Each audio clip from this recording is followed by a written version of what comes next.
When it comes to a new era of a show, you might expect some changes to happen, but you shouldn't expect them to happen immediately. I'd say that changes in formula should come naturally, which can be seen more clearly in the Heisei era's second half. Though going back to the beginning of Heisei, Kuga felt like something out of the Showa era, but with a year 2000 setting. That was because Kuga stemmed from some ideas that Shotaro Ishinomori had before his passing, and you can see those elements throughout the show. Kamen Rider Agito felt like more of the same, except was just a little bit more of everything, including the titular Kamen Rider themselves. Now, I said they felt more like Showa era seasons, but that's pointing more towards the tone, especially with Kamen Rider Blacks and Black RX. Sure, there were still some practical effects like older shows, but since CGI was becoming more of a common tool, it was added for Kuga, even if it looks really outdated. Despite that, Kuga and Agito were well loved for their drama and characters. Agito was a step in the right direction, now that it had Shinichiro Shirakura as Kamen Rider's producer for the next few seasons.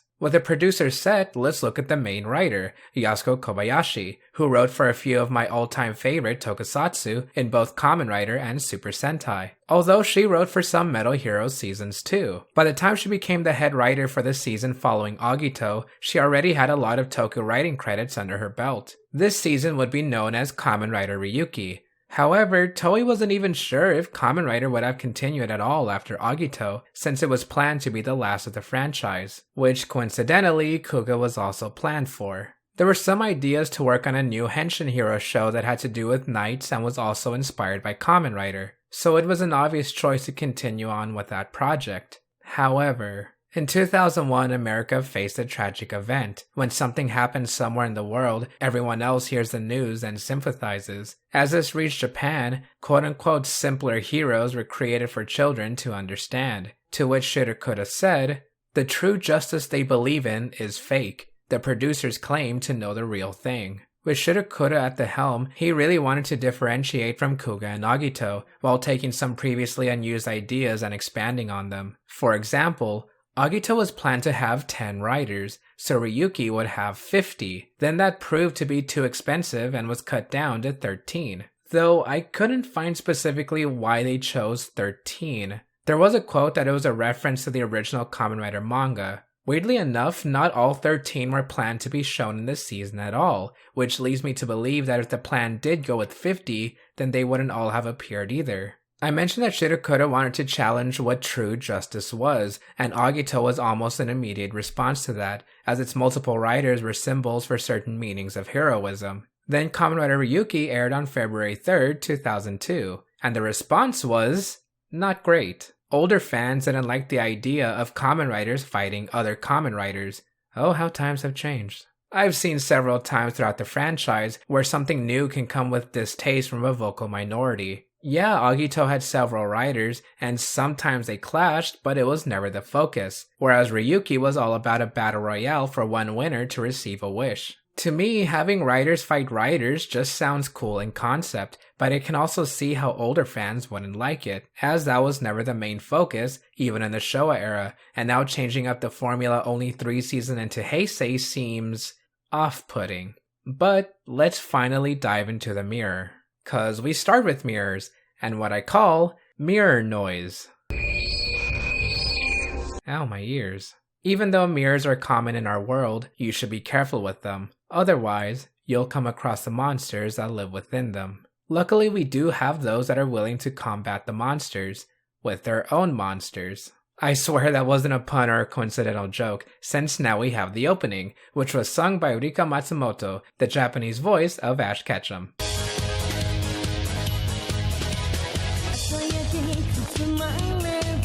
Ooh, I love the electronics on this song. The synths sound fantastic, and of course, the vocals are amazing too. Just the name, Alive Alive, it's like it's preparing me for a good J-drama. Though my favorite parts are actually the visuals. Lots of mirrors and symbolism with the characters, as well as just looking cool in general. The best visual cue has to be where the faces of some people are censored, almost like saying anyone can be part of this battle. Cause that was the exact intention coming from the director. Whoa, wait, was that a kid? That's Anyway, a gorgeous theme for a gorgeous looking show. Yeah, I said it, and I'll say it again later. We get introduced to Ode Journal, made up of editor-in-chief Daisuke Okubo, systems expert Nanako Shimada, and journalist Reiko Momoi. Hope you remember their names cause I'm barely gonna bring them up, but they're cool. They also have a trainee named Shinji Kito, who's at a traffic accident right now, arguing with some guy, even though Shinji wasn't involved and just wanted to be part of it anyway. Shinji does seem like an excitable up-and-comer, happy to investigate and bring criminals to justice. He investigates a missing persons case which leads him to a nearby apartment. Inside is a small black box with cards in it. Shinji looks outside a window, noticing a red dragon flying in the reflections of the buildings. By following it, Shinji comes across Reiko's card trapped in a web, along with a spider inside the reflection. The two people we saw in the cold opening are here. Then the man in black grabs his own black box. Although, the nearby woman is surprised that Shinji can see the monster, and asks if Shinji is a Kamen Rider. Whoa, we haven't had the Kamen Rider title name drop like that in Kuga or Agito. Interesting how it's finally said out loud. Shinji gets blinded by his box and gets absorbed into the car, traveling towards another dimension and gaining gray armor. He arrives into the mirror world where everything is, well, mirrored. In our world, the man in black steps in front of a mirror and transforms into a Kamen Rider. Henshin!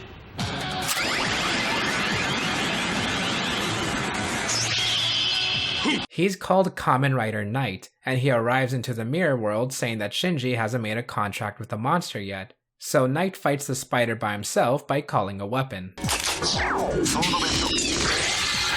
One thing that's new are sounds for rider gear. Well, sort of new. There was one sound for G3X's gigantic gun. So it may have inspired more sound effects or weapons. I wasn't really expecting to hear jingles or booming voices like in more modern seasons of Kamen Rider, but I also wasn't expecting to hear a completely normal voice for the rider weapons, which brings me to say, I don't really like the sound design for this season. The mirror noise is one thing, but the completely normal tone for the gimmick is, for the lack of a better word, boring. Maybe it's because I was spoiled by how modern jingles sound, but I really can't knock it that much considering this is the first time they're actually adding voices in for everything. I'll give it a very reluctant pass for now. After defeating the monster, Knight and Shinji start fading. Knight explains that their time is short. If they stay for too long in this world, they may fade away forever. They both leave the mirror world, but Shinji wakes up in a cafe, where he gets some answers. The woman is Yui Kanzaki. She says that the black box is a card deck and questions if Shinji knows anyone named Shiro Kanzaki, though Shinji says no. Anyone that has a deck can sense and see mirror world monsters. The owners of these decks are also Kamen Riders. The man in black, Kamen Rider Knight, is named Ren, and he doesn't want Shinji to get involved, but Yui says that Shinji's already involved since a monster attacked him. Monsters from the mirror world have been attacking people from our world, which explains why people have been disappearing. But Kamen Riders can use seal cards to, well, seal away monsters. Otherwise, monsters don't give up until they capture their target. So, we've had unidentified life forms and unknown. What are these mirror monsters called? Unrecognizable creatures? No, they're actually just called mirror monsters. Lame. After a monster is sighted, Shinji sees Ren fighting through a reflection and wants to fight just like him, but Yui tells him not to. Once he contracts a monster, Shinji can't go back. Being the oh-so-relatable protagonist, Shinji accepts what's gonna come next. Yui hands him a deck and a contract card. Shinji stands in front of the reflection and holds out the contract card in front of him. The red dragon that's been following him flies out of the mirror world and into the deck, turning Shinji's gray armor into red, officially becoming Kamen Rider Ryuki. Ryu meaning dragon and Ki being short for Kishi, meaning knight, dragon, knight. Dragon Knight. Masked Rider Dragon Knight. Now's a good time to talk about the aesthetics so far. You've most likely noticed that this video is in 60 frames per second, and that's how Kuga through Blade were filmed, though Blade was technically 48, but semantics. I don't really have anything to say other than I miss the higher frame rate, though it does make the bad CGI stand out even worse. If I ever remake the videos for those seasons, then I'll try to update the frame rate, but no promises. It was difficult to get this Ryuki footage in the first place. And I really hope you guys enjoy it because man oh man is rendering gonna take forever on this. So about the suits. I didn't really like them at first, but they've grown on me the more I saw them on screen. Like I said in the beginning, the designs were created to be far from the Showa era, and I think they're overall pretty good. Although Ryuki's in particular is probably my least favorite of the writers we'll see. It's a little too simple, but the writers of the season are supposed to be knights, so I think Ryuki's armor fits with everything else. Knight suit, or a Kamen Rider knight suit, is absolutely beautiful. The dark shade of blue matches his bat motif, and the European knight look is perfect. I'm also a fan of capes. Fun fact, you probably can't see them very well, but there are compound eyes under the visor. Once we see more riders, you're going to start to notice more similarities between each other, like how each suit have round silver enclaves somewhere. As for the transformations, again, a little too simple. I know it's because of how dated the show is, but I think even back in 2002, the belts being photoshopped onto the users looked pretty bad. At least the belts themselves look cool. They're sleek and basic, with only a logo and color to differentiate between riders. Now, if only I can find one that doesn't cost me my life savings. You might be wondering how we went from Kuga and Agito's mystical belts to cards. Well, I can't find a specific source on this, but Bandai was supposedly getting inspired by Yu-Gi-Oh! Of all things. There are reasons, of course. For one, cards are cheap. 2, they're easier to implement when it came to marketing. And 3, cards are collectible. Whoever had the idea to make cards the gimmicks must have gotten a raise because Ryuki had the highest sales numbers for a while, only being beaten out by Den-O years later. Gee, gimmick toys must really be helping Toei and Bandai in the long run, huh? Reiwa. To look more closely at the belts, they're called V-Buckles, the transformation belt of the season. I used to think they were too simple at first, but now I really want to see a SEM version. I do have a DX one and it looks great regardless. It might even be one of my favorite belts. Of course, we also have the card holders, the Advent decks. Again, simple and sleek. Even though I have the DX version, I had to have at least one CSM deck. Here they are for comparison. And no, I won't even attempt to hold these in front of a mirror. Too risky. Our bikes for this season, the right shooters, are used to get into the mirror world. They were designed in a way to specifically avoid bike action, since, and I quote, getting on and fighting while riding a motorcycle is fading. Man, and people complain that modern riders don't have bike action anymore. Oh yeah, the right shooters. They're okay. The place between the mirror world and our world looks cool though. After Shinji does a super mega awesome rider kick, Ren faces Shinji, wanting a fight, but are stopped as Yui smashes a window. Ren says that Kamen Riders don't fight monsters together. Riders can't coexist. Yui explains that her parents died when she was younger, and her brother went traveling, so she rarely sees him. Though Shinji recently saw her brother in a mirror, who told Shinji to defeat the other riders and survive. It's also quite a meme of how often this is said, but you're gonna hear Tatakae so many times, but at least that's one more Japanese word I learned. Yui's brother is Shiro Kanzaki, the one who created the card decks. Yui doesn't know why Kanzaki is making riders fight each other, but she also thinks that Kanzaki is making monsters attack people. In an empty store, we see a mysterious man pull out a deck with a symbol of a crab on it, and a monster appears in a mirror. After defeating a mirror monster, Shinji notices a right shooter appear, with a new Kamen Rider that we've never seen before. Ren later recognizes him as Kamen Rider Scissors. First off, ew. The suit looks top-heavy and uncomfortable to wear, but I like how blocky and crab-like it is, because, it is supposed to be a crab. For some reason, Scissors became this huge meme in Japan, where, certain people are super obsessed with him just because it's Scissors. I don't know, I think it's really funny. Ren and Shinji assume that the owner of an antique shop was the rider, but that isn't the case when Shinji finds the owner's corpse in a wall. Scissors' real user is Suda Masashi, a corrupt detective that uses his job to cover up for his own criminal activity. Suda is a man that wishes to have more power, so he kills people to feel that power. Ren, Shinji, and Suda confront each other. Shinji, showing a bit of character, just wanted to fight monsters, not other riders, but Suda did something unforgivable, so Shinji must fight. Though Ren says that they must fight because they're riders, not because Suda did something that Shinji didn't like.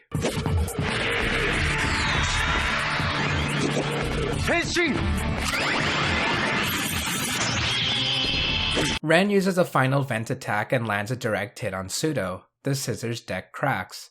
The contract is over. Masashi Sudo is eaten alive by his contract monster. As I thought since the beginning, Kamen Rider Scissors was created to be an introduction to this world, showing the basic rules and, more importantly, showing that death is a real stake here. And then we see a tease of the next rider, a green one with the symbol of a bull. Elsewhere, we see a news story about a lawyer named Kitaoka, who is later chased by some men in suits. It seems like this isn't Kitaoka's day as he runs into Shinji's bike. Shenanigans happen and Kitaoka explains that he got involved in some shady politics, which is why people are chasing after him. He is also pretty full of himself, saying he's photogenic and proud that he got guilty people to plead innocent. The suited men eventually surround Kitaoka and Shinji again, so Kitaoka says there's only one thing left to do. Get on your knees and beg for forgiveness. They're about to get jumped until a man, named Goro, arrives to help them. It seems like Goro is about to transform, but in reality, he just beats up the other guys.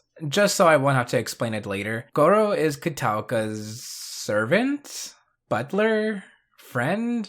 One of those three. Kitaoka and Shinji hear mirror noise, so they go their separate ways and transform. Henshin! Kitaoka is Kamen Rider Zolda. This is probably my favorite of the rider suits for this season. Aside from green being my favorite color, it just looks so sleek, raw, and futuristic all at the same time. It's not too bulky, but it seems like it can pack a punch. Despite the rider designs of the season straying away from Showa rider designs, there was actually a purposeful Kamen Rider Ichigo reference with our trio of riders. Check out Ryuki's compound eyes underneath his visor, Knight's chin strap, and Zolda's antennas. As for Kitaoka, he was originally going to be written as a doctor, showing that someone we're supposed to trust turns out to have evil intentions. But there was already a doctor writer in Nagito, so Kitaoka became a lawyer, meaning that he always had bad intentions anyway. To add to the different intentions, Kitaoka explains that he doesn't care if the person that hired him is good or evil. He just wants money and loves human desire. Kitaoka loves to see what people want from him. However, Shinji says that it's kind of selfish to live by your own desire. Kitaoka doesn't believe that Shinji knows anything about him. After all, Shinji is just a normal, commonplace person. Kitaoka and Ren have a run-in with each other, though Ren's a bit smarter than Shinji, so he immediately realizes that Kitaoka's a rider, meaning that they're gonna have to fight eventually. Each rider has a reason to be in this battle, and Kitaoka's wish is for eternal life. Soon after, we have a scene of Kitaoka leaving a hospital room. We overhear a nurse saying that Kitaoka is untreatable and may die soon.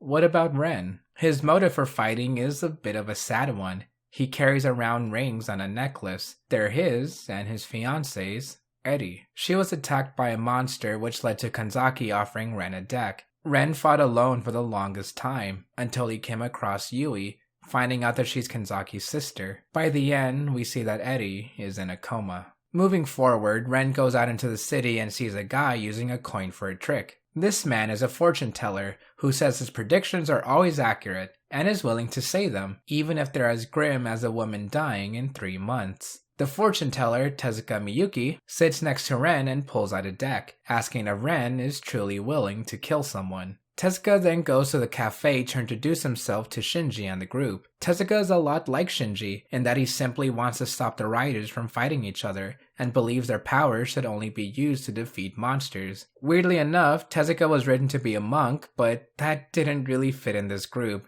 so he became more of a common fortune teller. Shinji gets a tip about masked men fighting each other on a harbor, but is too late as 2 of them have already fallen. A stranger wakes up to Shinji, saying that he created this game in order to give these people something to do, all while funky upbeat music is playing. Shinji realizes that the stranger is a Kamen Rider. The two hear mirror noise and transform. The stranger is Jun Shibata, and he's Kamen Rider Guy. Guy's suit is a bit strange, but I like it enough. Gray is a pretty cool color scheme, and I love how the rhino motif is incorporated into the suit. It's also creative how Guy uses his cards by sliding them into his shoulder piece. Even though I feel like Guy doesn't really fit into Jun's personality as a criminal mastermind, I still think Jun is a great character. Real quick, the action for Ryuki is pretty good. For the most part. You can definitely tell that more thought was put into these fight scenes than Agito ever has. The camera isn't too shaky and you can just feel the raw action of these people fighting in their own war. So Jun seemingly just wants power like Shido, but Jun is more smart about it, I think. He wants people to fight for his own amusement and even tries to replicate his death game on a bigger scale. until his plan is foiled almost immediately, so there goes that. Kitaoka gets a call to take a case on an important certain client. He stops by a prison. Inside, a man named Takeshi Asakura bangs his head against the window, waiting for an interview by Kitaoka. Asakura was sentenced to 10 years, and has a hatred for Kitaoka, since he's Asakura's lawyer and wasn't able to lower the prison sentence. Asakura says he was arrested because he was vexed, which, by the way, Asakura's favorite word is vex. Then Kitaoka visits his next client, Jun. Kitaoka mentions that he saw a deck in Jun's possessions. The two stare at each other, but Jun doesn't feel like fighting today. It's these little interactions that kind of make me enjoy the show. Back at the prison, Kanzaki walks into Asakura's cell. He's here to give Asakura a chance, since Asakura's wish is to beat Kitaoka. Kanzaki outright calls Asakura a loser, but he is pure anger and can become the lone winner. Kanzaki hands him a purple deck. Sirens start blaring. A purple rider walks down a corridor. So there's our next rider in this battle, Kamen Rider Oja, or Snake King, or Cobra.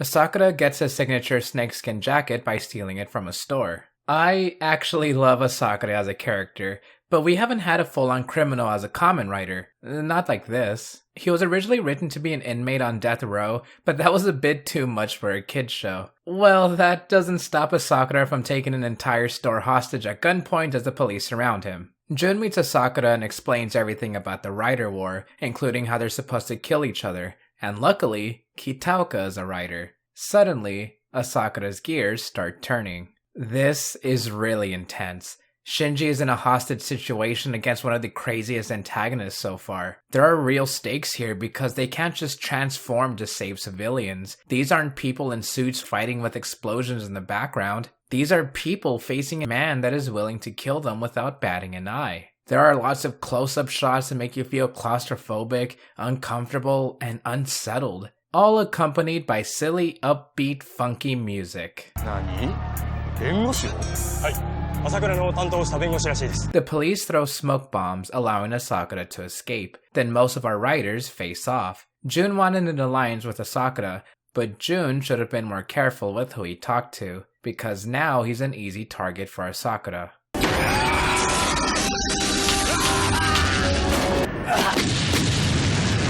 Kanzaki notes that Tezuka hasn't been fighting as much, so to incentivize him, Kanzaki hands him a card with a wing on it. Kanzaki says that if Tezuka doesn't fight, the next person to lose will be him. The card says, survive. At the cafe, Tezuka makes a prediction. He lights a match. The next rider to go is him. For a bit more exposition, Tezuka says that 10 years ago an explosion occurred at a nearby house. The parents died, a young boy was injured, but a young girl seemed fine. The two kids may have been Kanzaki and Yui. Oh, now that we got to this point, real quick, Yui and Shido's last name is Kanzaki, and I know I should be calling him Shido, but I've been so used to calling him Kanzaki, I really hope you guys don't mind that I just keep calling him Kanzaki instead of his first name, Shido. So anyway, I got a comment about that a while ago, and well, there you go. Tezuka then says that he became a writer in place of his friend, who is now dead. Tezuka's friend was named Saito Yuichi. He was a pianist that was given a deck by Kanzaki. However, Yuichi never used a contract card, so he paid the price, right in front of Tezuka. Yuichi's wish would have been to heal himself, more specifically, his hands. There was concept art on Yuichi's rider form, which would have been called Kamen Rider Blade before there was an actual Kamen Rider Blade. Tezuka puts on a brave face, but knows that his own time is almost up, so he gives Ren the Survive card as a parting gift. The final battle that Tezuka has is against Asakura. Shinji tries to help, but Asakura already took aim and kills Tezuka. Meanwhile, Ren decides to face off against Asakura, but this time, Ren is going to use Tezuka's help with the Survive card.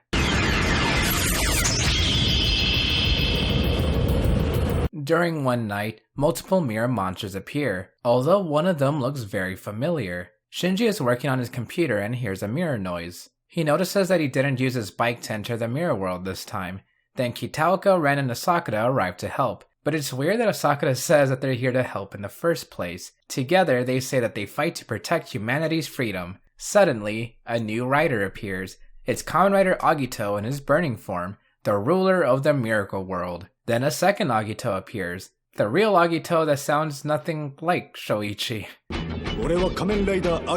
With the power of friendship and Asakura's wonderful spin, they defeat the fake Agito, along with this really cool double rider kick. Ren, Asakura, and Kitaoka say that they're happy to have met Shinji. Everyone poses and everything is good again. Then Ren wakes Shinji up. If the weirdness didn't give it away, this is a hyper battle video for the season, Kamen Rider Ryuki vs Agito. It's not exactly the crossover I was hoping for, since we only see the Agito suit and the voice isn't from the original actor, plus the quote-unquote real Agito only shows up for a minute to do his rider kick. Of course, it's not a necessary watch, but it's fun, plus it's short, so if you're interested at all, then it's worth your time. In a later episode, Ren, Shinji, Kitaoka, and Asakura all begin to fight. Asakura is about to use a final vent, but a bright light surrounds them with a gold rider floating from it.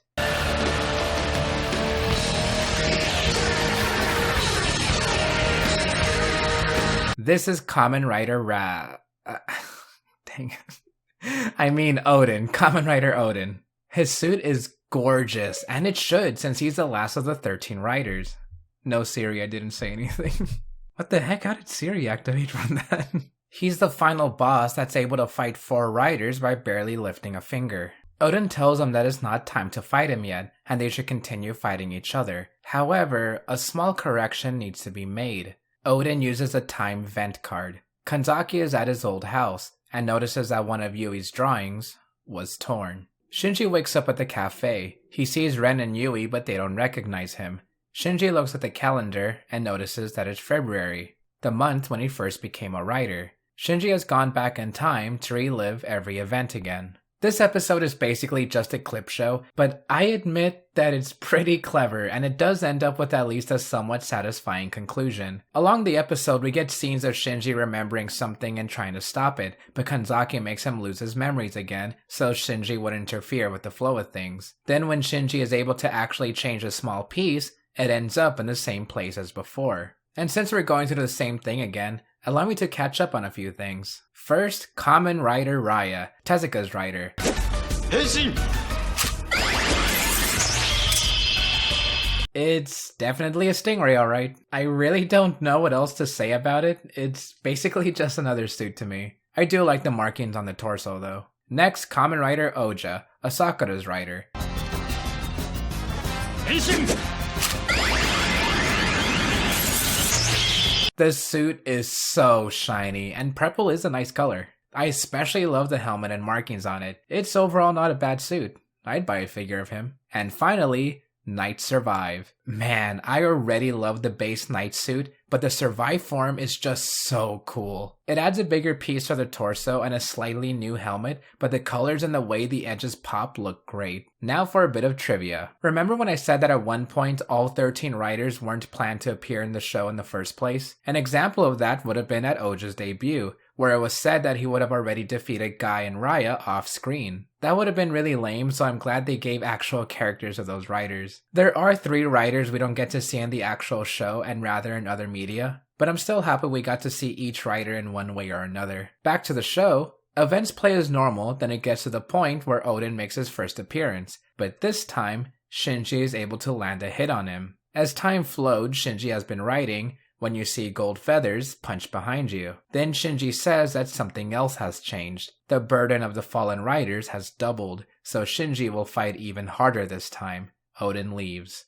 Yeah, okay, that was pretty satisfying. By the end, we see that Yui's drawing is no longer ripped. It's now a drawing of Yui and Kanzaki smiling. Some episodes later, Kanzaki decides to give Shinji a survive card. You know, Shinji, the guy who opposes Odin the most and was actually able to fight back. Shinji, the protagonist that has a high chance of winning the game. Shinji, get in the damn Rider War Kido, who has always been reluctant to fight at all. That guy. Asakura came off like he was Kanzaki's favorite for having nothing but fighting on his mind, and he didn't get a survive card. It would have been cool if he or Kitaoka got survive cards, cause there are some concepts with them, but oh well, Shinji is handed a power-up just cause. Later on in the same episode, Ren, Shinji, and Yui have fun for once in an amusement park. Then Ren wants to fight Shinji. Like, right now. It can't wait. They absolutely need to fight right now and ruin the one day of fun they had together. So now's the time for Shinji to transform.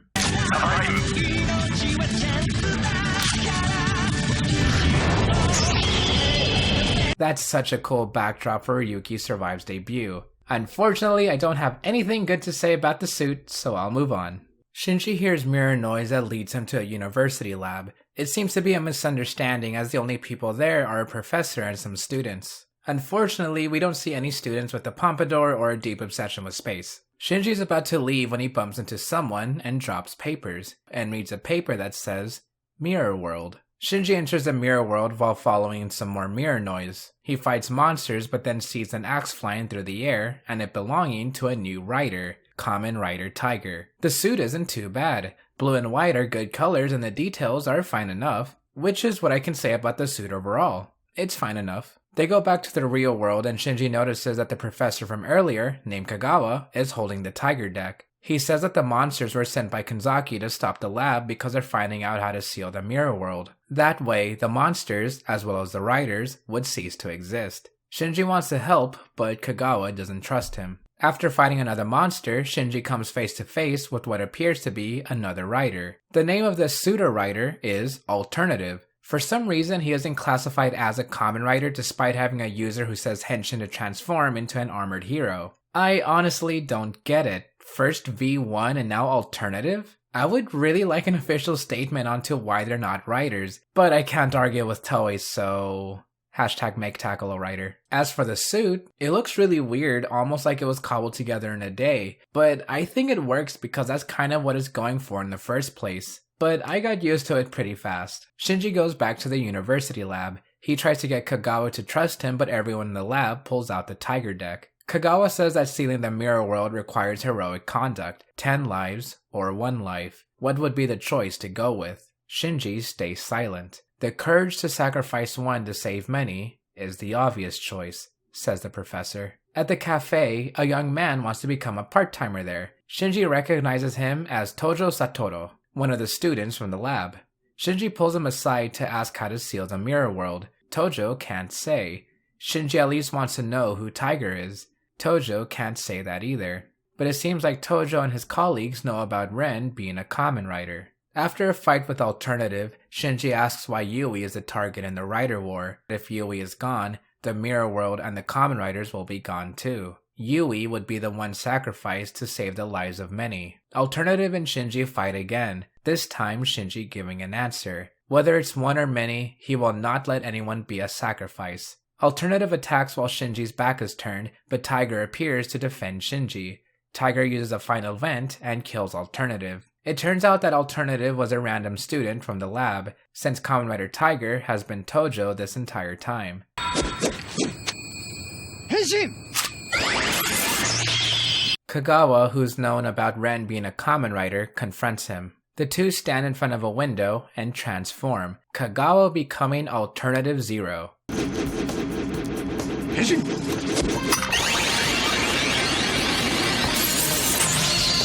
Ooh, bad boy.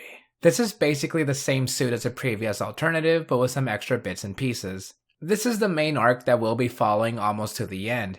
Right now we're on episode 40. It seemed like time really flew by, huh? At first I was a bit taken aback by how much was thrown at me when the show was almost over. Ryuki Survive debuted a lot later than I was used to, and now we're introduced to a new group at the university lab. Keep in mind that Kitaoka and Asakura are still in this battle, so it might be a bit overwhelming. But oddly enough, the story of the lab group fits in pretty well to me. It's mostly focused on Tojo and what his morals are when it comes to what being a hero means. The lesson is a bit too on the nose, especially when Kagawa tries to give off what being a real hero means, but Tojo not knowing that feeling. Still, everything else works with the rest of our writers. At the cafe, Shinji serves a guy who then hands him a business card. Mitsuru Sano, Kamen Rider Emperor. Okay, I feel like I've gotten better with my pronunciations ever since I actually started studying Japanese, but I still don't get this writer's name. His katakana says Emperor, which makes me think the intention was impaler, but it's also close to emperor. I guess I can keep saying Emperor, but I'm also just used to saying emperor?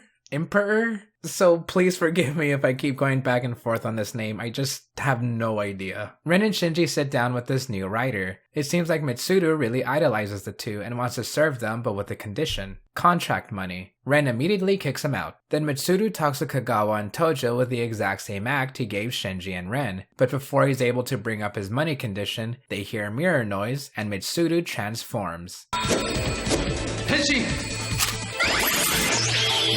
This suit used to be my least favorite. The gazelle and boxer motif look great, plus I love the fur around the vest. I might say it's in my top 3, maybe even top 2. Now we just gotta find a Figma of it. Tojo then kills Kagawa. Yeah, that's it. Afterwards, Mitsuru gets a call. His dad is dead. Apparently, Mitsuru's dad was the president of a huge company, and now Mitsuru is in line to take his place. The next day, Mitsuru prepares for his new life as president, but Kanzaki is there waiting for him. Mitsuru only became a writer to have a happier life, but now that he's rich, he no longer wants to be part of the battle. Well, Mitsuru doesn't have to fight, but there will be consequences. Mitsuru has dinner with his workers, and he meets a young lady. She's cute and very sweet. It seems like for once, things are going right in Mitsuru's miserable life. He thinks to himself that he will fight only to protect his lifestyle. Mirror noise. Mitsuru transforms in front of his lady friend and fights Shinji. Tojo arrives, but he just stands there. Mitsuru is getting beaten down and he yells for help. Tojo finally decides to help, so uses a final vent on Mitsuru, saying that Mitsuru was the only one besides Kagawa to ever be nice to him, which is why he had to kill them. Mitsuru runs away. Asakura arrives and finishes off Mitsuru for good. The Emperor deck breaks. In his final moments, Mitsuru bargains for his life. He yells for the girl he was with, and manages to stand next to her in the mirror world. Mitsuru's final words are, "I just wanted to be happy." Ren gets a call from Yui. She notices that she's fading. Yui looks into a mirror and sees a young girl. The girl says that Yui disappeared on her 20th birthday, which is in 1 month. Yui remembers that she used to draw pictures of monsters that look similar to the writer's contract monsters. She figures that the writers, the monsters in their mirror world, are all connected to her. If all this is true, then they now know Kanzaki's motive behind the writer war. Kanzaki doesn't want Yui to disappear. Then Shinji gets confirmation from the man himself. The only other person that can save Yui is Shinji. Tojo walks down a sidewalk and is about to cross the street, but he sees an oncoming truck about to hit a father and son. Tojo jumps to save them at the last minute. We then see a newspaper saying that a father and son were saved by a true hero. There aren't many writers left. The endgame has begun. Kamen Rider Ryuki. Hi everyone, it's Danny, and Kamen Rider Ryuki is one of my favorite shows, and it's the first ever Tokyo I ever watched growing up, so it holds a very special place in my heart. The story has a pretty simple plot. 13 riders, and the winner gets granted 1 wish. But enough about the plot. It's the characters that run the show. Characters like the simple-minded Shinji, who just wants to stop all the fighting. The brooding Ren, who wants his girlfriend back. Even to the charismatic Kitaka, whose one wish is just to live forever. There's a character for everyone. There's so many other things that make Ryuki great, like the music, or the suit and monster designs. There's something for everyone, and that's why you should watch Ryuki. Thank you to Marcos for letting me be part of this video. He knows how much Ryuki means to me, so it's a great honor to be here and talk about my favorite show. So thank you, Marcos.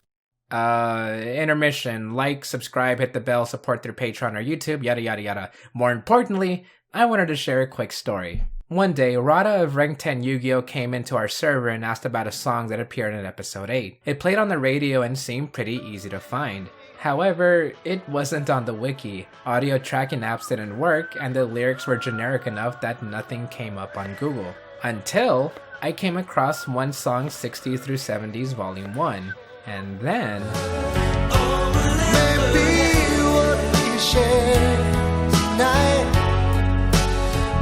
It took like an hour to find, and it was lucky that I even got it in the first place. But if anyone has more info on this song called Paradise, then please let me know and I'll talk about it sometime in its own video. So, let's get back to it.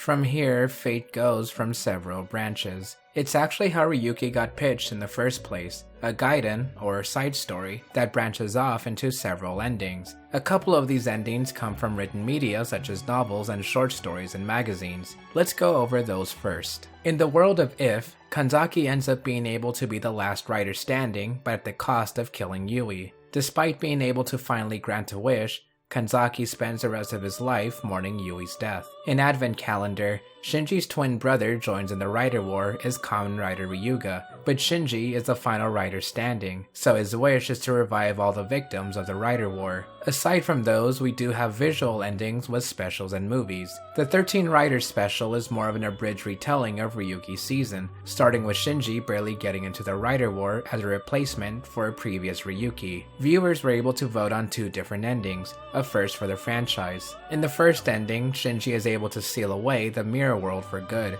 but then goes crazy as he realizes the monsters and riders still exist. In the second ending, Ren dies and Shinji continues fighting in his place, most likely facing the same fate. This was the winning decision by about 100,000 votes. The 13 Rider special introduces the exclusive rider, Kamen Rider Verde. It's a 1-hour special, so it won't take up too much time, and it's interesting as a shortened down what if for Shinji. Our next branch comes in the movie, episode final.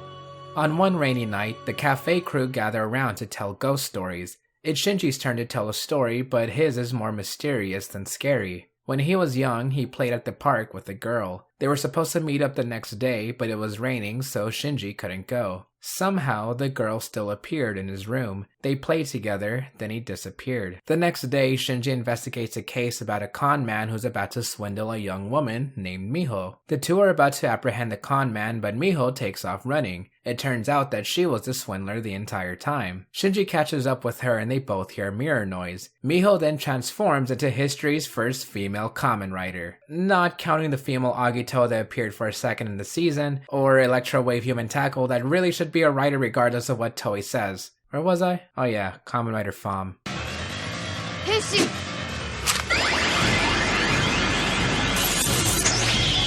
The name's a little too on the nose there, Toei. Anyway, the suit doesn't look too bad. It fits alongside the rest of the Ryuki riders. Later on, Kanzaki gathers all the remaining riders. Kitaoka, Ren, Shinji, Asakura, and Miho. But Kanzaki says that there's still one more rider that they'll encounter very soon. For now, Kanzaki explains that time is almost up. They have 3 days until their wish can no longer be granted, so they must fight. And they do. After the fight, Miho tells Ren and Shinji that Asakura killed her older sister. Miho's motive to fight is to wish her sister back. Yuri remembered that she made a promise to a little boy that they would meet again at a park. The boy didn't show up, so she played with her mirror self. They played for too long, so the real Yui couldn't return. Mirror Yui offers a trade. They could go back to the real world, but the drawings they made would stay in the mirror world. Meanwhile, Miho and Asakura fight. It seems like Asakura is about to finish her off until a black dragon saves her. It belongs to a rider that looks like Ryuki, but with a black color scheme instead of red. This is Kamen Rider Ryuga, and I absolutely adore the suit. I don't mind recolors all that much, at least not until we get to Kamen Rider Ghost, but for now the suit looks really cool. Ryuga is able to weaken Asakura to a point where we see the Oja armor turn gray. Miho takes the chance and destroys Asakura's deck. The Oja armor breaks, leaving Asakura exposed to the mirror world. Asakura pins Miho to the wall in a final attempt to fight, but he fades away before he can do anything. With another rider dead, 5 more remain. Awonu Kitaoka considers quitting the Rider War. He and Goro go out to buy flowers for Reiko, but this time, Kitaoka leaves the Zolda deck behind. Kitaoka officially forfeits the battle. 4 riders are left. Shinji and Miho go on a date or something. Don't ask, I don't really get it. Although we do get some cameos. Afterward, Shinji tries to throw Miho off a building, but it seems like time is up, as Shinji begins to fade. Except it's not the real Shinji. Mirror Shinji transforms along with Miho and they fight in the mirror world. Henshin.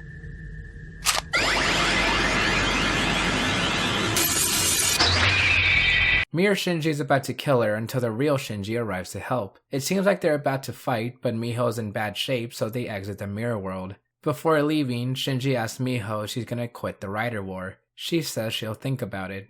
Miho waves goodbye and falls. Kamen Rider Fam is dead. The only riders in the war are Ren, Shinji, and Ryuga. Yui explains everything she possibly can to Ren and Shinji. The real Yui died in the mirror world, so Mirror Yui gave her life, but it only lasts until Yui's 20th birthday, which is today. At the cafe, Shinji realizes that Yui was a girl he was supposed to meet at the park all those years ago. Everything started because of him. All the deaths and tribulations were all because Shinji didn't keep his promise of meeting with Yui the next day. Yui sits down with the cake. Her brother is there to wish her a happy birthday. Yui remembers all the times they had together. Kanzaki promises to give her new life. She blows out the candles. Yui committed suicide. Kanzaki disappears. With nothing left to do, Shinji and his mirror self fight. They use their final vents, leaving only Ren and Shinji alive for the Rider War. A swarm of mirror monsters attack the city. Ren tells Shinji that he's never had anyone to call a friend. However, Shinji is someone he can say is his only friend. Ren asks Shinji to fight with him. Shinji just has one wish. Don't die. The two use their survive cards and transform one last time to fight the mirror monster swarm. What happens after? That's for you to decide.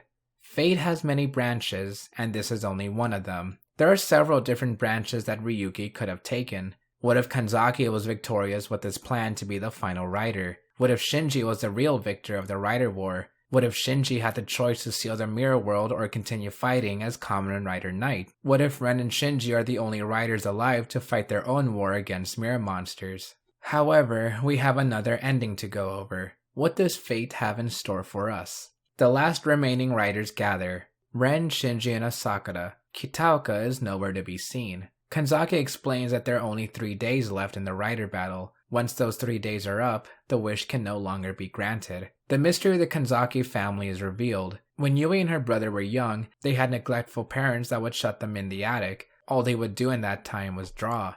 Eventually, Yui became ill and died. A mirror version of Yui asked to go over to the real world, but if she does, she will disappear on her 20th birthday. Kanzaki agrees, causing an explosion in the house, so Mirror Yui would never remember this incident. Yui tells Ren, Shinji, and Kanzaki that instead of drawing a world of monsters, she should have drawn a world where everyone was happy. Yui then fades away for the last time. Kitaoka tells Goro that he's thinking of retiring from being a writer. He tries to call Reiko to have dinner. However, Kitaoka doesn't have much strength in his hands. Still, Kitaoka prepares for his date, but says that he needs to settle things with Asakura.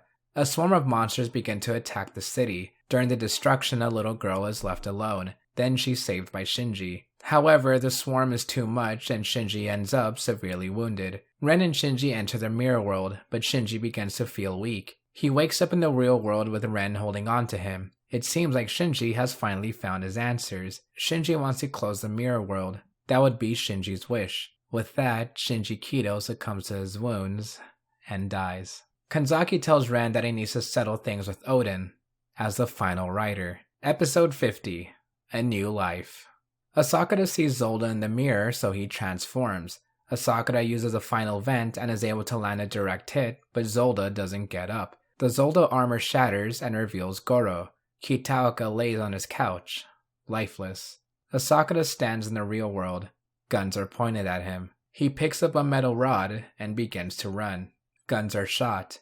The psychotic killer Takeshi Asakura is now dead. Ren goes to Kanzaki's house. Kanzaki is saying that Odin is his stand-in since Kanzaki doesn't have a physical form anymore. Ren transforms and begins his final fight against Odin. Yui begs one last time for Kanzaki to stop. He finally realizes that everything he's done and everything he will ever do is for Yui, and it's been pointless. Kanzaki and Odin disappear, making Ren the last Kamen Rider standing. Eddie's eyes open. She sees rings on her finger as well as Ren slumped over on the wall. Eddie tells Ren that he's gonna be cold if he stays like that. Ren says nothing and stays motionless.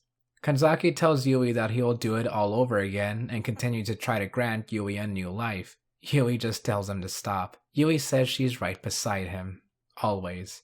In a way, Yui's wish is granted as both the young and adult Kanzaki siblings draw pictures of people being happy. At Oda Journal, the team is hectic as they try to gather information on their next scoop. Then Shinji arrives, late as always. We then see a handsome lawyer win another case. Shinji accidentally bumps into a university kid.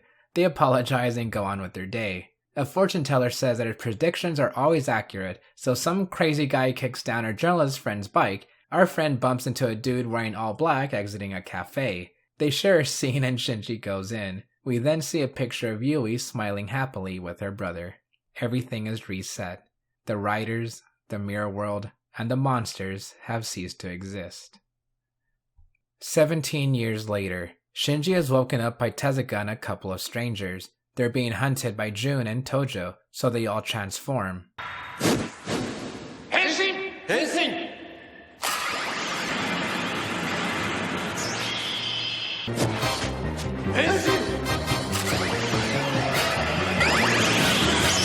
This is a new game created by a woman in white. Among this group are new and old faces. Shinji, Tezuka, Jun, Tojo, Ren, Goro, and Asakura. Oh look, there are suit actors, Masashi Shirai and Seiji Takaiwa. Metal Gear. Like 2 of you are gonna get why I said that. This game only lasts 7 days. Writers die, betrayals are made, and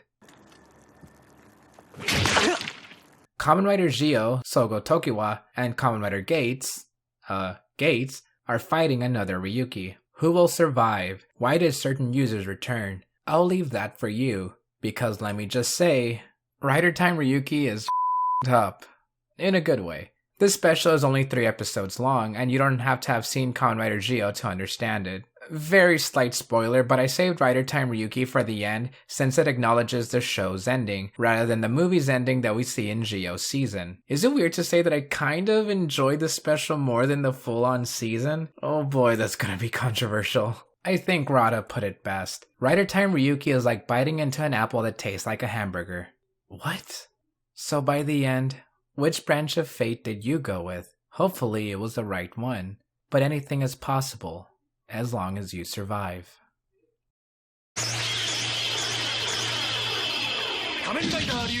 Fun fact about Kamen Rider Ryuki. There are people who like it.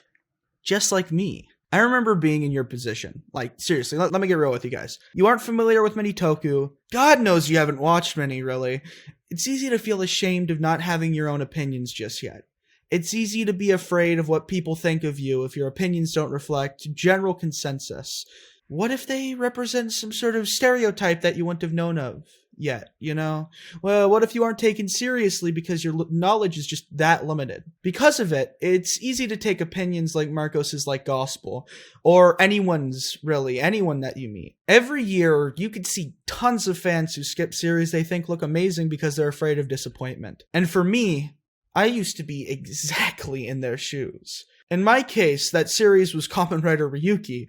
Wondering why I'm mentioning it in this video, huh? The idea of a Kamen Rider Battle Royale was something I thought was so cool, and it's stuck in my mind for a long time, especially after I finished watching the 2000 movie Battle Royale for the first time. Great movie, by the way. Please check it out. Looking back on how I saw Ryuki at the time, its style, its tone, and how I just like sat in my head and just sort of gave me this weird, barren, wasteland battlefield kind of aesthetic in my brain of these people fighting to the death in order to survive and beyond justice and beyond heroicness just to see their goals to the end. It was just something that like brewed in my mind, and I remember even at the time being super infatuated with it. The only thing is, at the time, all anyone ever told me was to skip it. I remember making jokes about how Ryuki was boring and slow and plotless, but I'd never actually seen it. I just heard others say that, and because of it, I said it in order to fit in a certain way.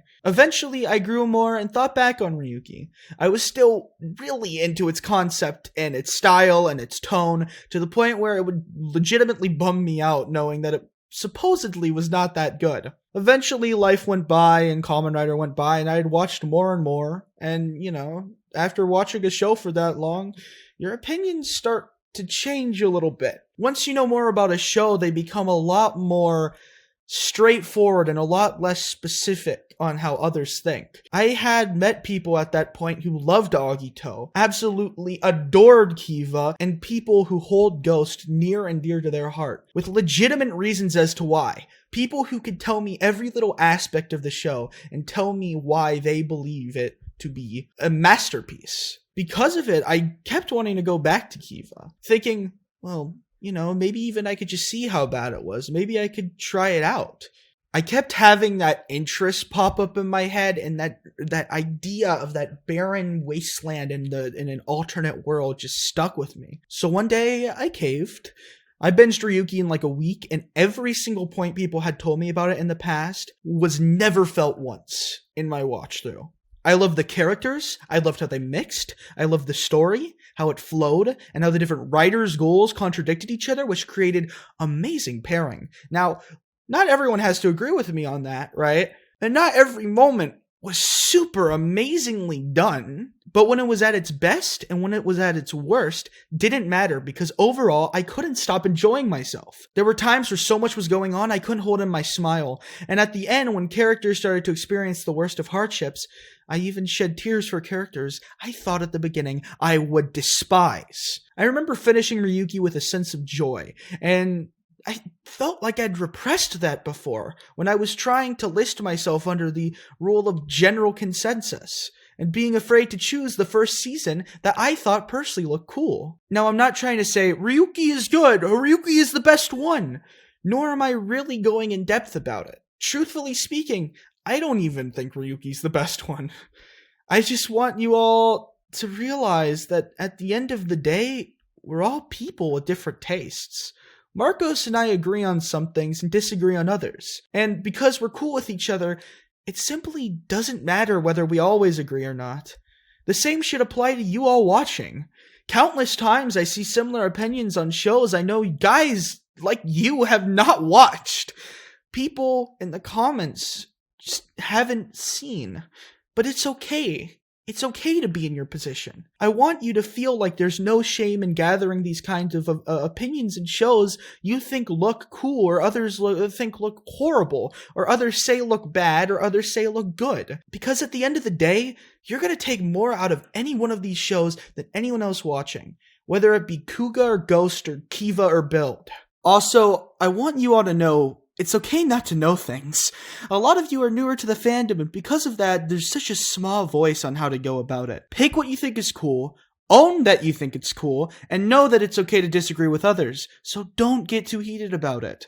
As someone in that position, I wish I had someone to tell me that initially. I feel like I would have opened up to newer things a lot sooner. Because truth be told, tokusatsu is an insane genre, with many aspects to like. So, if we somehow had all the plot points and knowledge on what happens, it's not very likely that a lot of people like what others don't. Anyway, sorry this was so long and not really my thoughts on Ryuki itself, but I thought it was worth mentioning. Thanks Marcos for letting me on, and thank you guys for being the best. Shoulda coulda put it best. Kamen Rider Ryuki was a real turning point for the franchise, as it was a very different show that tried new and different ideas. In terms of ratings at that time, it wasn't very well received by the older audience, but it was a hit with the children, which the show was made for, so success? The biggest point when it came to creating the series dealt with challenging the idea of good versus evil, since Kamen Riders were known to be allies of justice. This idea was inspired by Android Kaider that had a similar theme, but now geared more towards Kamen Rider. Going with this theme was already challenging from the start, since Ryuki was always meant to be different, much to the negative reactions from the fans. To that, Shirakura said, "You can't match the original Kamen Rider, or else it would end up being self-parody." I should have waited 18 years to say that. Challenging the idea of justice could come off as overly preachy, especially in a kid show, but I think Ryuki did it just right. At times.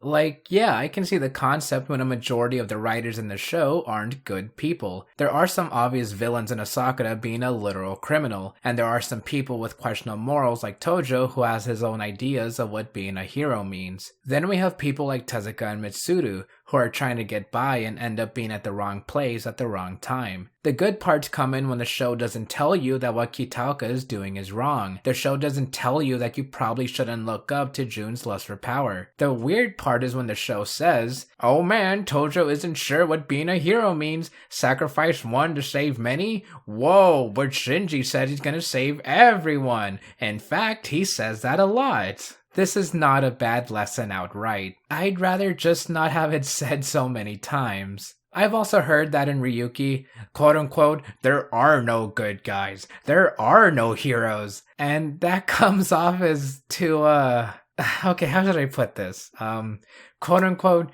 you really need a high IQ to understand Ryuki. And it seems more preachy than what the show is actually trying to convey. I guess you can say there are no heroes, but then what about Shinji?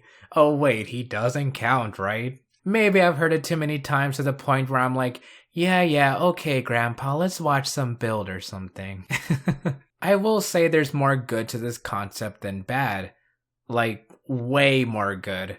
I've said numerous times that what I look at is basically surface level. You can dive deep and write entire essays about each writer. Meanwhile, I'll just say that 60 FPS looks cool. That's not to say I don't get what's going on and that I don't understand what others have to say. I just rather enjoy the show in my own way. However, even the surface level concepts in Ryuki are very interesting. Notice that I keep saying concepts because ideas are one thing, execution is another. The story that's made to connect and flow these concepts together is, okay, the first time I looked at Ryuki, I was leaning more towards a negative, mostly because it got boring for me. As always, opinions change over time. So, what do I think now? Yeah, sorry, Ryuki doesn't really do it for me. This will be a very weird thing to say, and I'm definitely going to emphasize it more when we get to Kamen Rider Build, but hear me out. I acknowledge that Kamen Rider Ryuki is a good show. I'd even go so far as saying it's a fantastic show. However, it's not for me. I hope that came across throughout the video since there was actually a surprising amount I didn't go over. Like, I'd even say that what I did go over was about like 1/3 of the show. Although what I really do want to talk about are the alternate endings. Ryuki was pitched as a side story that was able to branch out to other endings. How much of these endings are true or 100% canon is either up in the air or completely up to you, except for A New Life, episode 50 of the show. A New Life is the ending that continuations follow, like Rider Time Ryuki, but I still think anything can be as canon as you want it to be. A bit of a cop-out, I know, but Decade introducing the multiverse changed my thoughts on a lot of things. There are 4 endings, 5 if you want to count Rider Time as its own thing, shown between the season with movies and specials. Then there are 2 more endings that you could read through the SIC Hero Saga. First up, episode final, Ryuki's summer movie. Most would tell you that it starts after episode 46, but I'll tell you to watch at least a little bit of episode 47 to get a bit more of an understanding behind Yui, and we can assume that every event from the show that has happened up to that point is where the movie starts. Ryuki's season only showed 10 of the 13 writers. Where the other 3 were, I can only guess they died off screen, never got their decks, or just simply never existed. Episode Final showed 2 of these writers, Fam and Ryuga. Aside from that, Episode Final also gives a bit more insight on Yui's past. A big difference is that in Episode Final, Yui entered the mirror world on her own and made a deal to come back, whereas in A New Life, Yui died of an illness and her brother was the one that took Mirror Yui's deal. Analyzing episode final makes Kanzaki's motive a bit hazy. Yes, he still wants Yui to come back, but how he connects to the mirror world is not exactly explainable. There are also some strange decisions such as having Asakura die by a brand new writer, Kitaoka being able to forfeit the battle completely, and Odin just not appearing whatsoever in the movie. Episode final, as well as 1/3 of the show, was written by Toshiki Inui, if his usual tropes weren't a dead giveaway. Even with all that, I actually really liked the movie. The visuals especially hold up pretty well today. I love the extra time we got to spend with the characters, and the ending was beautiful. So let's talk about that. Episode final's ending is left ambiguous as Ren and Shinji are the only writers left alive to fight mirror monsters, and that's it. We don't know what happens after, but I think that's okay. I personally don't mind if endings are left open to the individual. I would absolutely rather have a definitive ending, but again, this open ending isn't all that bad. To be perfectly honest, this is my favorite of the Ryuki endings, aside from Rider Time. Not only does episode final make the most sense to me, but I prefer the bittersweet feeling of Ren outright saying that Shinji is his only friend, as they ride off to their possible last moments. If they do live, then it would make sense for Shinji to return in later crossovers, but that also gets weird to explain and I won't get to it here. Overall, I think episode final is a good ending, but I can see why others may dislike the way it ended ambiguously. I'd say watch it if you're interested in how it plays out. Next, the 13 Writers Special. This one is a bit different as it's a retelling of Ryuki's story from beginning to end in a 1-hour special. Over the course of a couple of days, Shinji gets his deck from the previous Ryuki user, meets other writers, and gets faced with 2 decisions. All in all, the 13 Writers story isn't that good to me, as it feels very rushed and completely unnecessary. We don't really learn anything new about anyone. Well, there is one bit where Tezuka and Yui may have dated before the battle, but This special does show us the most amount of Ryuki writers in one scene. We rarely see more than 4 writers on screen at the same time in the show, and while the special doesn't have every writer in the final battle, it does have a good majority and is great to see. But 13 Writers is different in that it has 2 different endings that viewers voted on to be aired. During the final battle, Ren dies in Shinji's arms, so Ren gives him the Kamen Rider Knight deck. At this point, viewers could decide whether Shinji continues fighting as Knight or destroy the core mirror, which will destroy the mirror world itself. The core mirror is a thing only in the special and it sounds dumb, so I'm glad it wasn't added to anything else. Seriously, one floating block of glass resets everything? The decision to keep fighting won out by about 100,000 votes, so I guess people are sadistic and love to see Shinji suffer. In this ending, well, Shinji literally just keeps fighting. The remaining writers use their final vents and the last thing we see is Shinji prepare himself. I like the idea, but it ends so fast without any real conclusion. At least episode final looked cool. In the other ending, Shinji is able to shatter the core mirror, so the writers disappear, including himself. We see him walk down the street until Shinji notices writers in the windows. He looks down and notices that he's still holding the Ryuki deck. Shinji yells, and it ends. Another cliffhanger. This one isn't that much better, but at least there's something to talk about. People assume that Shinji shattering the core mirror caused some kind of time loop, and that's also the explanation I agree with. Although that's what I've heard for every ending. Shinji being in a time loop for each ending we have, this time it would be breaking the core mirror, but other times would either be by a wish or by Odin using a time vent card. It's an interesting theory and one I really like. Back to 13 Writers, I wouldn't recommend it unless you're really interested in seeing more Kamen Rider Ryuki or Kamen Rider Verde in action. There's just not much substance to see in the special to me, and the only real note is knowing that voting for a different ending was as early as Ryuki, which we won't see again until we get to Showa vs. Heisei in Kamen Rider Gaim. The other 2 endings we get are from reading SIC Hero Saga. Yeah, reading. Good thing I can just tell you instead of making you read. Advent Calendar introduces Shinji's twin brother as Kamen Rider Ryuga. Shinji ends up as the winner of the Rider War and wishes to revive all the people who died. It sounds like something out of a fanfiction, which is why I don't really recommend it. Again, unless you really want more Ryuki. I had a comment saying that the reason there was a mirror version of Shinji in episode final and no one else is because Mirror Shinji was the spirit of Shinji's dead twin brother. That also sounds like fanfiction that I'm not particularly a fan of, mostly because each separate timeline doesn't really cross over for the most part. They each stay in their own canonicity, so Shinji having a brother would have definitely been brought up somewhere if it was considered canon to the show. But hey, this is here in case you want it. The other SIC story is called World of If. In this story, Shinji himself gains the Ryuga deck and goes on a rampage. Eventually, Ren as Odin saves the day with the help of Yui as pseudo-writer Alternative Zero. Odin kills Alternative Zero without knowing that it was Yui, and since Ren was just a puppet, Odin was the winner of the battle. Of course, meaning that Kanzaki ultimately won, but since he accidentally killed Yui, he doesn't wish for anything and instead just mourns her death. It's a bit better than Advent Calendar, but not by much. It sounds just as fanfiction-y. Although it's interesting to know that there's an ending where Kanzaki actually wins, I just wish there was more to it. I can more so recommend reading World of If since it's short and at least somewhat interesting, while Advent Calendar is boring to me. Both of them do introduce survive forms for Oja and Ryuga, so that's cool I guess. Now for what you've all been waiting for, Ryuki's definitive ending, episode 50 from the show, A New Life.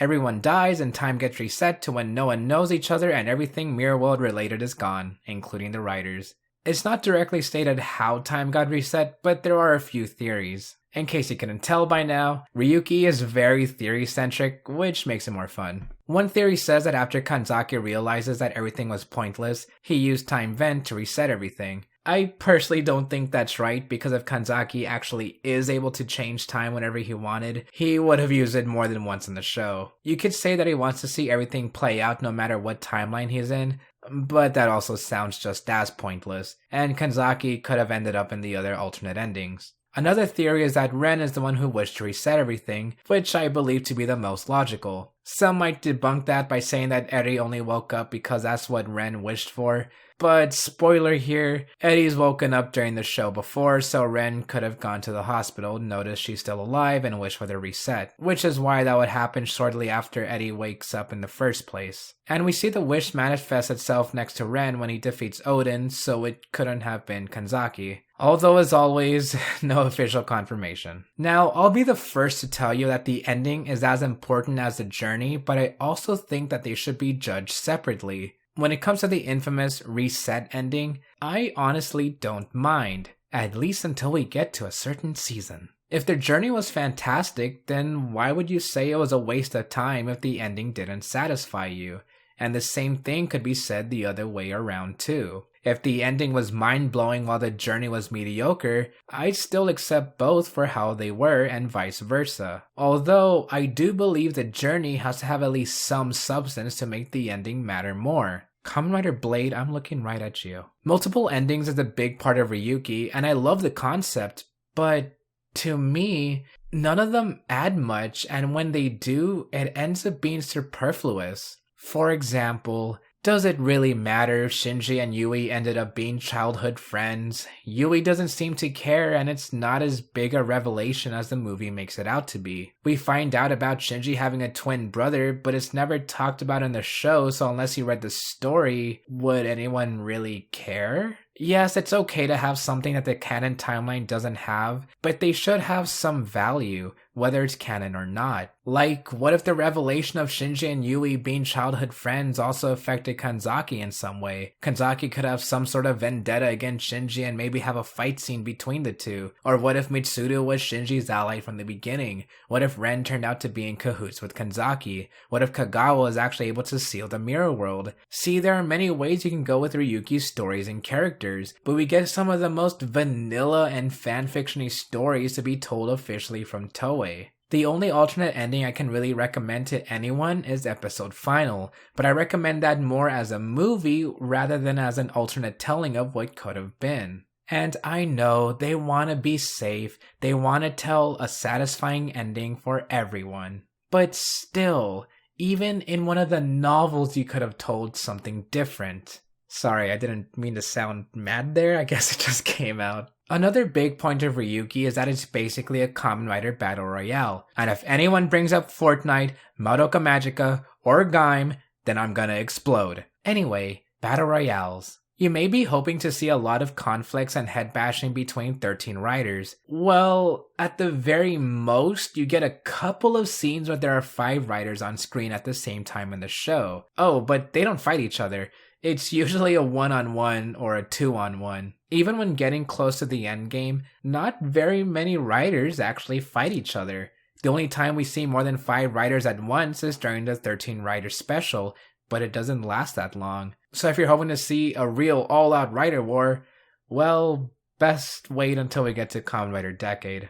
Okay, so what if we don't see multiple riders fighting at the same time? The riders themselves are cool, right? Shinji is your average everyman, more so than Yusuke and Shoichi before him. Shinji doesn't have much skills of his own, and he just so happened to become a rider. He's someone everyone can relate to. Shinji is so realistic because he wants to stop the fighting and will do anything necessary, but would just anyone really do the same? I believe people are naturally good, but it would be rare to see someone as pure and as selfless as Shinji. Well, aside from Yusuke and Shoichi, but that's why they're the main writers of their own seasons. I really didn't like Shinji at first. Oh no, another pure but down-to-earth character?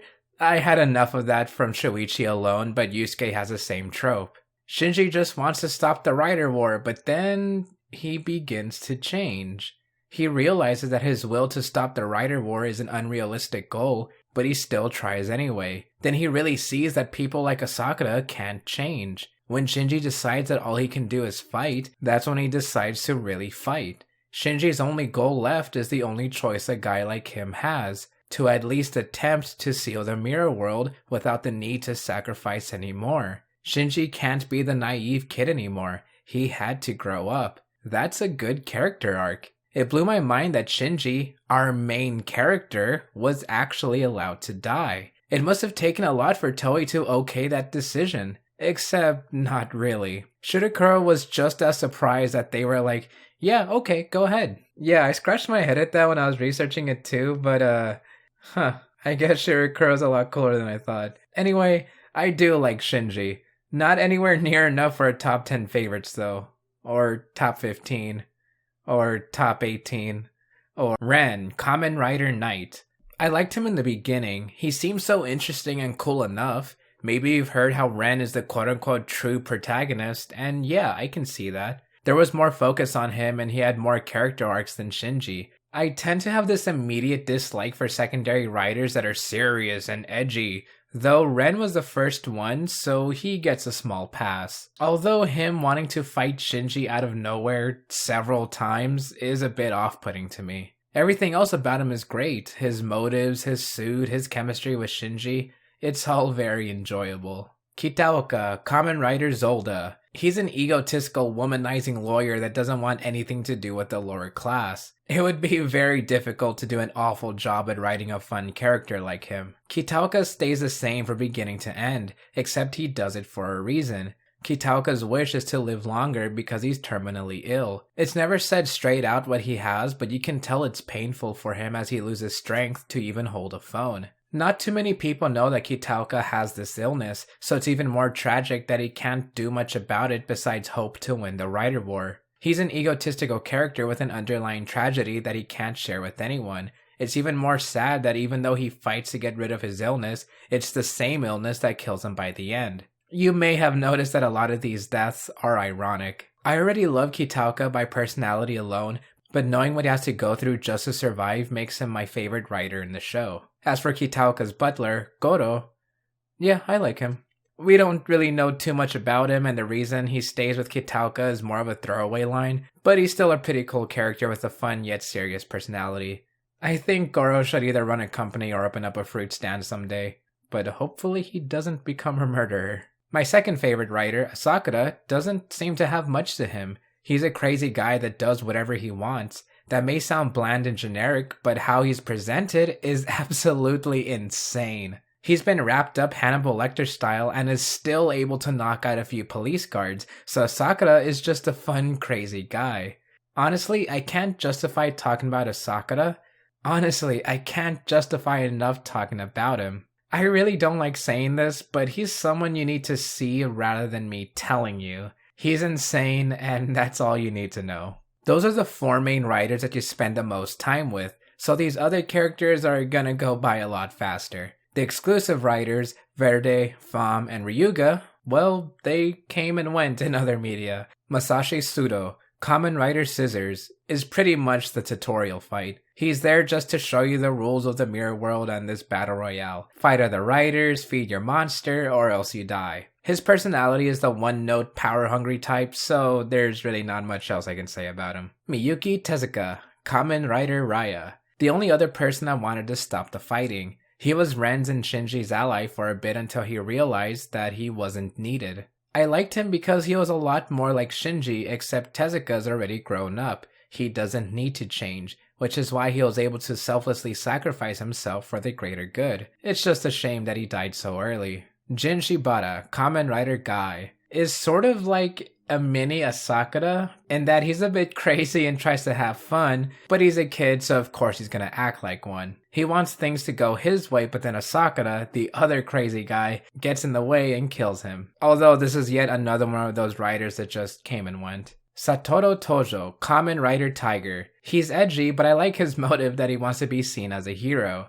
In that aspect, he's a little crazy, but also sad. He kills his only friends because he thinks that'll make him stronger, and it's too late before he realizes that he's wrong. The rest of the university lab crew are kind of one note with that hero aspect. The original alternative didn't do much, which is why I didn't even need to name him. Kagawa is more level-headed and fair when it came to being Tojo's mentor. I liked him. It's unfortunate that he and the alternatives didn't add much and died just as fast as they were introduced. Mitsuru Sano, Kamen Rider Emperor, is one of my favorites. He was only in literally 2 episodes, but I still think he was fleshed out enough to be considered a good character. Which is weird because normally I strongly dislike stories like this. He was a neglected kid with nothing ever going right for him, so his only wish was to be happy. Simple, yet effective. He would have been better if he lasted longer and if we were shown a bit more about his life before being a Kamen Rider. It still bothers me that Kitauka is able to forfeit freely, but Mitsuru gets the bad luck and is still forced to fight anyway.